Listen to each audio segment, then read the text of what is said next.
નમસ્તે. Home learning પ્રોગ્રામમાં આપ સૌનું સ્વાગત છે. અત્યારે રાશિઓની તુલના આ પ્રકરણમાં આપણે કંઈક આગળ અભ્યાસ કરીએ તે પહેલાં આપણે યાદ કરીએ કે અગાઉના એપિસોડમાં આપણે શું શીખેલા? ગુણોત્તર વિશે શીખ્યા, ત્યાર પછી ટકાવારી વિશે શીખ્યા અને આ ટકાવારીનો આપણે વ્યવહારમાં ક્યાં ક્યાં ઉપયોગ કરીએ છીએ એની માહિતી પણ મેળવી. જેમ કે ખરીદી કે વેચાણમાં અથવા ખરીદી અને વેચાણમાં થતા નફા કે ખોટની ટકાવારી કઈ રીતે શોધી શકાય, આવી બાબતો આપણે અત્યાર સુધી શીખ્યા છીએ. હજી પણ ટકાવારીનો વ્યવહારમાં એક મહત્ત્વનો ઉપયોગ છે જે આજે આપણે શીખવાના છીએ. સોહિણી એક સ્કૂટર લેવાનું વિચારે છે. એટલે એણે તેની મિત્રને કહ્યું કે મારે એક સ્કૂટર લેવાનું છે. હવે તેણીની મિત્ર તેને પૂછે છે, સ્કૂટર લેવા માટે તારી પાસે પૂરતા પૈસા છે? એટલે સોહિણીએ કહ્યું કે ના, પૂરતા પૈસા તો નથી.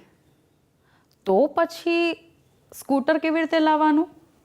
એટલે સોહિણીએ તેની મિત્રને સમજાવ્યું કે હું આ સ્કૂટર લેવા માટે બેંક પાસેથી ઉછીના રૂપિયા લેવાની છું, એટલે કે લોન લેવાની છું.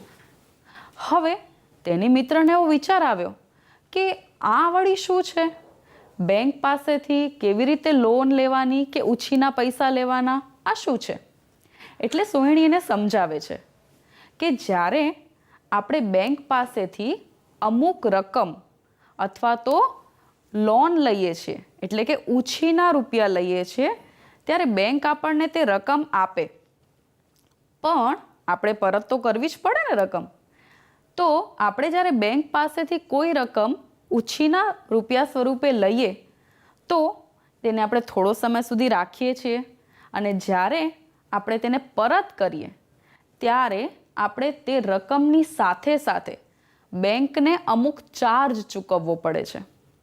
હવે આપણે જે રકમ ઉછીના રૂપિયા પેટે અથવા તો લોન પેટે બેંક પાસેથી લઈએ છીએ તે રકમ કહેવાય મુદ્દલ. શું કહેવાય? મુદ્દલ. બરાબર.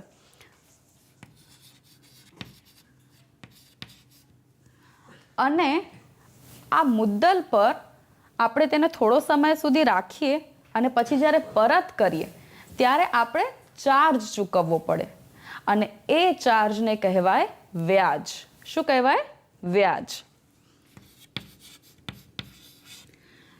એટલે સોહિણી જ્યારે તેના સ્કૂટર માટે બેંક પાસેથી લોન એટલે કે ઉછીના રૂપિયા લેશે તો જે રકમ તે બેંક પાસેથી લેશે એને કહીશું મુદ્દલ.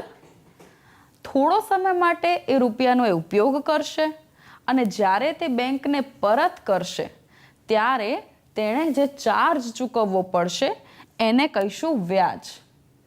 તો માની લો કે 1 વર્ષ માટે સોહિણી અમુક રૂપિયા લે છે, તો એને આપણે જે મુદ્દલને દર્શાવીશું પી વડે. પી એટલે કે પ્રિન્સિપલ અમાઉન્ટ, એટલે કે જે રકમ તે બેંક પાસેથી લે છે. જે વ્યાજ ચૂકવવો પડે એને આપણે દર્શાવીએ છીએ આઈ વડે. આઈ એટલે ઇન્ટરેસ્ટ, વ્યાજ. પણ 1 વર્ષ પછી જ્યારે સોહિણી તે પરત કરશે ત્યારે એ માત્ર વ્યાજ નહીં ચૂકવે, પણ તે મૂળ રકમ અને વ્યાજ આ બંને ચૂકવશે. એટલે જેણે પરત કરવાની રકમ છે એને કહીશું વ્યાજ મુદ્દલ, જેને આપણે દર્શાવીએ છીએ એ વડે. તો વ્યાજ મુદ્દલ એટલે શું? તો વ્યાજ મુદ્દલ એટલે મુદ્દલ જે મૂળ રકમ વત્તા વ્યાજ, એટલે કે પી વત્તા આઈ. હવે આપણે આને સમજવાની કોશિશ કરીએ. માની લો કે સોહિણી રૂપિયા 50,000 નું સ્કૂટર ખરીદવા માટે બેંક પાસે લોન પેટે લે છે. એટલે રૂપિયા 50,000 એ શું થશે? તેની મુદ્દલ. બરાબર. હવે બેંક જે વ્યાજ વસૂલશે તે ટકાવારીમાં દર્શાવાય છે. એટલે જે ટકાવારી છે જેનો આપણે અહીં ઉપયોગ શીખવાના છીએ એ શું છે? તો વ્યાજને દર્શાવવા માટે ટકાવારીનો ઉપયોગ થાય છે. એનો અર્થ શું? માની લો કે આ 50,000 ઉપર એ 8% વ્યાજ ચૂકવશે. તો આ 8% વ્યાજ એટલે કે તેણે દર વર્ષે ₹50,000નું 8% લેખે વ્યાજ ચૂકવવાનું છે. બરાબર? તો આ ટકાવારીનો વ્યાજ દર્શાવવા માટે ઉપયોગ થાય છે. હવે જે આપણે વ્યાજને જે ટકાવારી સ્વરૂપે દર્શાવીએ છીએ એને આપણે કહીએ છીએ વ્યાજનો દર. શું કહીએ છીએ? વ્યાજનો દર, જેને આપણે આર વડે દર્શાવીએ છીએ. આર શું છે? વ્યાજનો દર, રેટ ઓફ ઇન્ટરેસ્ટ. બરાબર? ચલો હવે આપણે આ બધી જ બાબતો ઉદાહરણમાં સમજીએ. તો આપણે જોયું કે સોહિણી ₹50,000 ઉછીના લે છે 8% લેખે. 8% છે વ્યાજનો દર છે. તો હવે આપણે સમજીએ કે એક વર્ષના અંતે તેણે કેટલું વ્યાજ ચૂકવવું પડશે. હવે આપણે જ્યારે ટકાવારીની ગણતરી કરીએ છીએ ત્યારે આપણે હંમેશા 100% શોધીએ છીએ. એટલે કે જો ₹100 રકમ હોય તો તેનું 8% લેખે વ્યાજ કેટલું આપવું પડે? ₹8. બરાબર? અહીં આપણી પાસે છે ₹50,000. તો તેનું 8% લેખે કેટલું વ્યાજ થશે એ આપણે સરળતાથી ગણી શકીએ. એટલે કે જો મુદ્દલ ₹100 હોય તો 8% એટલે કે ₹8 વ્યાજ ચૂકવવું પડે. પણ અહીં મુદ્દલ કેટલી છે? ₹50,000. તો મુદ્દલ ₹50,000 હોય તો કેટલું વ્યાજ ચૂકવવું પડે? અને આવી ગણતરી આપણે શીખ્યા છીએ. અહીં આપણે ચોકડી ગુણાકાર કરીશું. ચોકડી ગુણાકાર એટલે 50,000 × 8 અને ભાગ્યા 100. તો આપણને ખબર પડશે કે 50,000નું 8% લેખે કેટલું વ્યાજ ચૂકવવું પડે. એટલે કે 50,000 × 8/100. આટલું વ્યાજ ચૂકવવું પડશે ₹50,000નું 8% લેખે. બરાબર? હવે આ થયું એક વર્ષ માટેનું વ્યાજ. તો આ જે આખી ગણતરી છે એ શેની છે? વ્યાજની છે. આપણે શું શોધવાનું હતું? વ્યાજ. હવે આપણે તેને સૂત્ર સ્વરૂપે સમજવાની કોશિશ કરીએ. તો વ્યાજ એને આપણે શેના વડે દર્શાવીએ છીએ? I વડે. તો વ્યાજ એટલે કે I બરાબર 50,000. 50,000 શું છે? આપણી મુદ્દલ છે. મુદ્દલને આપણે P વડે દર્શાવીએ છીએ. એટલે 50,000 જે આપણી મુદ્દલ છે થશે P ગુણ્યા 8. 8 છે 8%. એ શું છે? વ્યાજનો દર, જેને આપણે R વડે દર્શાવીએ છીએ. એટલે 8 જે છે એ આપણા વ્યાજનો દર છે અને છેદમાં 100. તો વ્યાજ માટેનું આ રીતનું કંઈક સૂત્ર મળે છે. હવે આ થયું એક વર્ષના અંતે 8% લેખે વ્યાજ ચૂકવવાનું. એટલે કે P × R છેદમાં 100 જે વ્યાજ છે. પણ જો 2 વર્ષના અંતે વ્યાજ ચૂકવવાનું હોય તો શું કરવાનું? તો જે એક વર્ષનું વ્યાજ હશે એટલું જ વ્યાજ બીજા વર્ષનું હશે. એટલે પ્રથમ વર્ષનું વ્યાજ અને દ્વિતીય વર્ષનું વ્યાજ એ બંનેનો સરવાળો કરી અને બંને સરખા હશે. તો અહીં આપણે બીજા વર્ષ માટે શું કરીશું? ગુણ્યા 2. કેમ કે બંને રકમ સરખી છે. એટલે જો 2 વર્ષ માટેનું વ્યાજ શોધવાનું થાય તો થશે ગુણ્યા 2. 3 વર્ષ માટેનું વ્યાજ શોધવાનું થાય તો થશે ગુણ્યા 3. અહીં એક વસ્તુ આપણે નોંધીશું કે દરેક વર્ષે જે વ્યાજની ગણતરી થાય છે એના માટે મુદ્દલ એક સરખી છે. એ બદલાતી નથી. પ્રથમ વર્ષ માટે પણ મુદ્દલ 50,000 જ છે અને દ્વિતીય વર્ષ માટે પણ મુદ્દલ ₹50,000 જ છે. તો આવો વ્યાજ કે જેમાં દરેક વર્ષે મુદ્દલ એક સરખી રહેતી હોય તેને કહેવાય સાદું વ્યાજ. શું કહેવાય? સાદું વ્યાજ. તો આ જે સૂત્ર છે એ સાદા વ્યાજની ગણતરી માટેનું સૂત્ર છે. એના સિવાય પણ વ્યાજનો એક બીજો પ્રકાર છે જે તમે પછીના ધોરણમાં શીખશો. હવે તો આ થયું 1 વર્ષનું વ્યાજ. હવે મેં સમજાવ્યું એમ કે જો 2 વર્ષ માટે આપણે ગણતરી કરીએ તો આપણે શું કરવું પડે? ગુણ્યા 2. તો આ કે જે આપણે વર્ષનો ગુણાકાર કરીએ છીએ તો એ વર્ષને દર્શાવવા માટે અથવા તો ટાઈમને દર્શાવવા માટે આપણે ટીનો ઉપયોગ કરીએ છીએ. એટલે જો ટી વર્ષ માટે સાદું વ્યાજ શોધવું હોય તો તેનું સૂત્ર થશે, જે સૂત્ર આપણે શીખ્યા એ જ, I બરાબર P ગુણ્યા R. અને હવે ટી વર્ષ માટે એટલે જેટલા વર્ષ હોય, 2 હોય, 3 હોય, 4 હોય, તો શું થશે? ગુણ્યા ટી. ટી એ વર્ષની સંખ્યા દર્શાવે છે. ગુણ્યા ટી છેદમાં 100. અથવા આપણે ગુણાકારના બદલે એમનેમ પણ લખી શકીએ, તમને ખ્યાલ છે. તો આપણે વ્યાજના સૂત્રને આ રીતે પણ દર્શાવી શકીએ, I બરાબર P R T છેદમાં 100. આ સૂત્ર સાદું શોધવા માટેનું સૂત્ર છે. અહીં તમે જોઈ શકો છો કે 4 અલગ અલગ રાશિઓ છે: વ્યાજ, મુદ્દલ, વ્યાજનો દર અને ટી વર્ષ સમય. આ 4માંથી કોઈ પણ 3 રાશિઓ આપેલી હોય તો આપણે ચોથી રકમ અથવા ચોથી રાશિ શોધી શકીએ છીએ. બરાબર? તો અહીં આપણે ટકાવારીનો આ ઉપયોગ શીખ્યા, જેમાં આજે આપણે સાદું વ્યાજ શોધતા શીખીશું. તો હવે આપણે જોઈએ કે સોહિણી જો 50,000 રૂપિયા બેંક પાસેથી લોન સ્વરૂપે લે છે 8% વ્યાજના દરે, તો 2 વર્ષના અંતે તેને કેટલું વ્યાજ ચૂકવવું પડશે આપણે ગણતરી કરી જોઈએ, જે સૂત્ર શીખ્યા તેની મદદથી. એટલે કે I બરાબર P R T છેદમાં 100, જેમાં P મુદ્દલ કેટલી છે? 50,000 રૂપિયા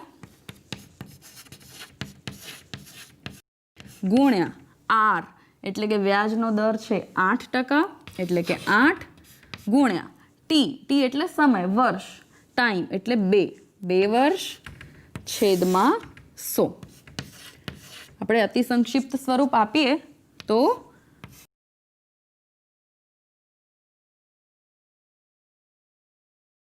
હવે અંશમાં કેટલા રહેશે? 500 ગુણ્યા 2 ગુણ્યા 8. તમે સંખ્યાઓને ગોઠવીને યોગ્ય ગોઠવણી દ્વારા સરળતાથી ગુણાકાર કઈ રીતે કરી શકાય તે શીખ્યા છો. તો 500 ગુણ્યા 2 એટલે કે 1000, 1000 ગુણ્યા 8 એટલે કે 8000. તો 8000 રૂપિયા એ શું થશે? વ્યાજ. એનો અર્થ એ થાય છે કે સોહિણીએ 2 વર્ષનું વ્યાજ કેટલું ચૂકવવું પડશે? 8000 રૂપિયા. આ તો માત્ર વ્યાજ થયું, પણ જ્યારે સોહિણી બેંકને રકમ પરત કરવા જશે ત્યારે માત્ર વ્યાજ નહીં, પણ એણે જે મુદ્દલ લીધી છે એ પણ પરત કરવી પડશે. એટલે 2 વર્ષના અંતે સોહિણી બેંકને જે રકમ ચૂકવશે એ શું કહેવાશે? વ્યાજ મુદ્દલ. એટલે કે મૂળ રકમ મુદ્દલ વત્તા વ્યાજ. એટલે 2 વર્ષના અંતે સોહિણી બેંકને વ્યાજ મુદ્દલ કેટલી આપશે? P વત્તા I. P છે 50,000 રૂપિયા વત્તા I છે 8000. તો કેટલા થશે? 50,000 વત્તા 8000 એટલે 58,000 રૂપિયા.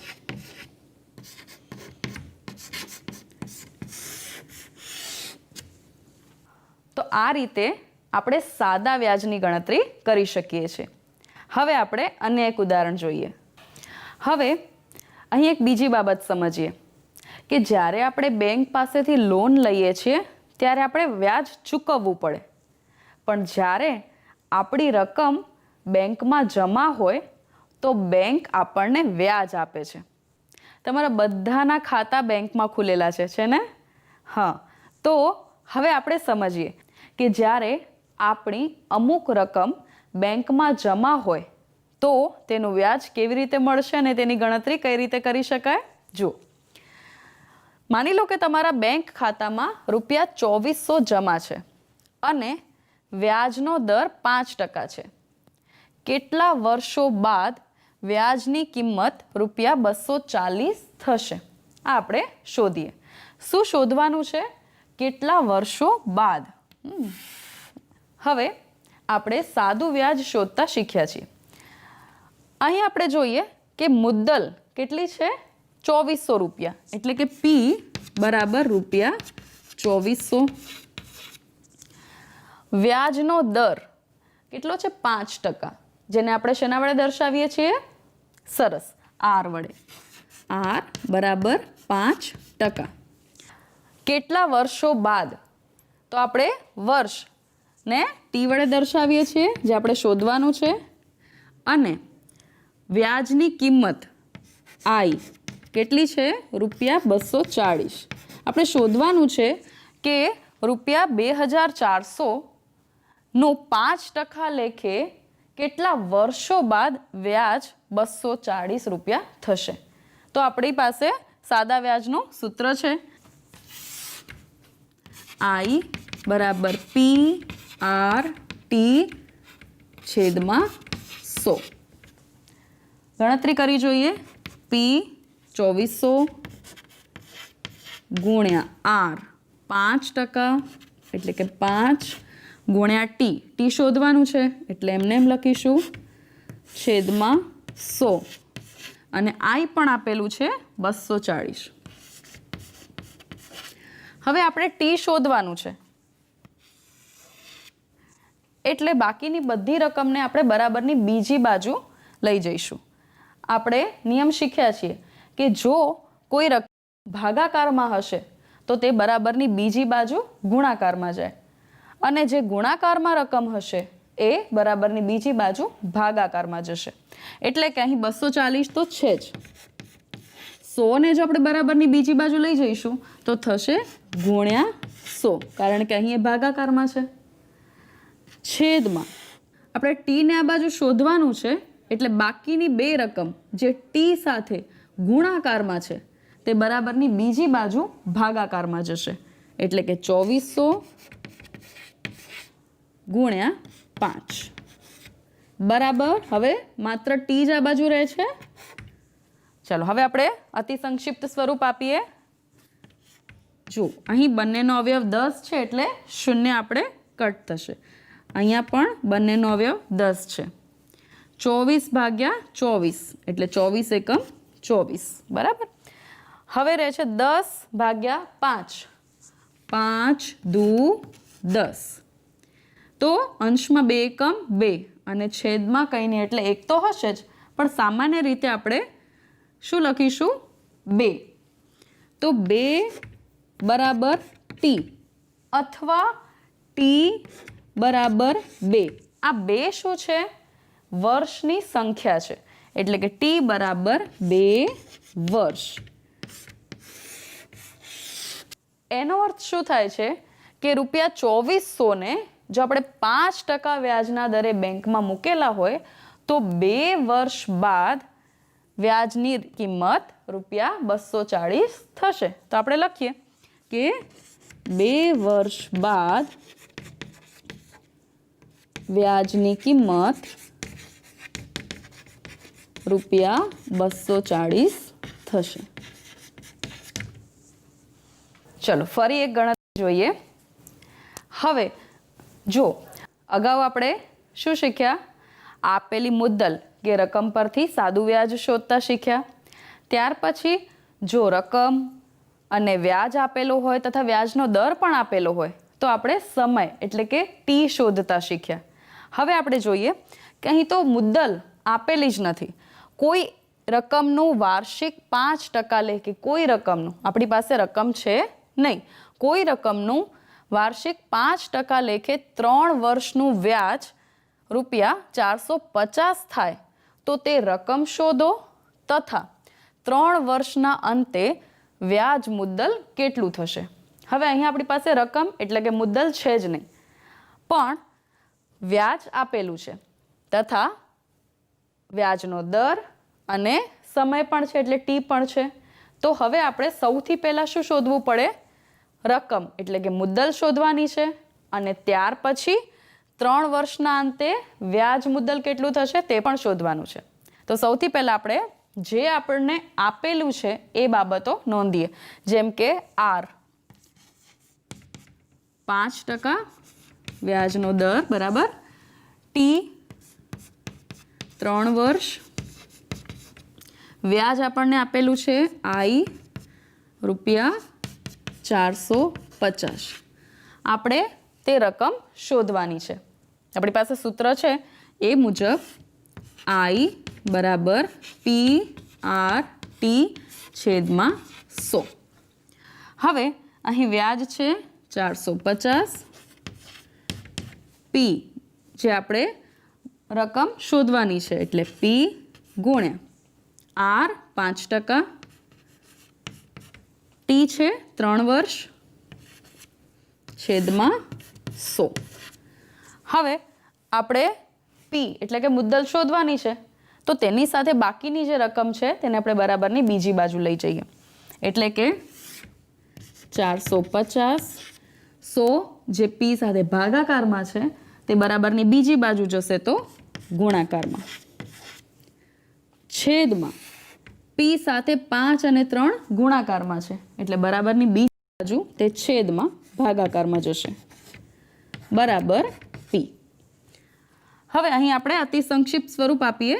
જો 45 5 9 45 અને 0 બરાબર, 90/3 3 તેરી 9 અને 0 એટલે કે 30. હવે અંશમાં શું છે? 30 ગુણ્યા 100 કેટલા થશે? 30 ગુણ્યા 100 બરાબર પી. તો પી બરાબર આપણે પીને આ બાજુ લખીએ, 30 ગુણ્યા 100 એટલે કે 3000. તો 3000 એ મુદ્દલ છે એટલે આપણે તેને રૂપિયામાં દર્શાવીએ છીએ. તો કઈ રકમનું વાર્ષિક 5% લેખે 3 વર્ષનું વ્યાજ ₹450 થશે? 3000નું, એટલે કે ₹3000 રકમનું 5% લેખે 3 વર્ષનું સાદું વ્યાજ ₹450 થાય. બીજું આપણે શું શોધવાનું છે? 3 વર્ષના અંતે વ્યાજ મુદ્દલ. તો આપણી પાસે હવે મુદ્દલ છે અને 3 વર્ષનું વ્યાજ પણ આપેલું છે. તો વ્યાજ મુદ્દલ શોધવા માટેનું સૂત્ર છે શું છે? એ બરાબર પી વત્તા આઈ, મુદ્દલ વત્તા વ્યાજ. મુદ્દલ છે ₹3000 વત્તા આઈ વ્યાજ છે ₹450. તો એ એટલે કે વ્યાજ મુદ્દલ કેટલી થશે? ₹3450. તો આ રીતે આપણે સાદા વ્યાજની ગણતરી કરી શકીએ.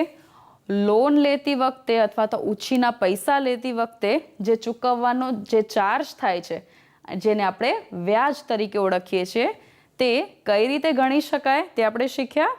અને આને લગતા ઘણા બધા કોયડા અને દાખલા તમારા પાઠ્યપુસ્તકમાં પણ આપેલા છે. તો અત્યાર સુધી તમે જે બાબતો શીખી છે એટલે કે ગુણોત્તર છે કે ટકાવારી છે, નફા અને ખોટની ગણતરી વખતે ટકાવારી કઈ રીતે ઉપયોગી છે, અપૂર્ણાંક અને દશાંશ સંખ્યાઓને ટકાવારીમાં કઈ રીતે ફેરવી શકાય અને સાદું વ્યાજ, આ દરેક બાબતોનો હવે તમને ચોક્કસ અને સ્પષ્ટ ખ્યાલ આવ્યો હશે. પાઠ્યપુસ્તકમાં આપેલા દરેક દાખલા ગણવાનો પ્રયાસ કરજો અને આ બાબતોને સારી રીતે સમજવાનો પ્રયત્ન કરજો. આવતા ભાગમાં ફરી મળીશું. આવજો.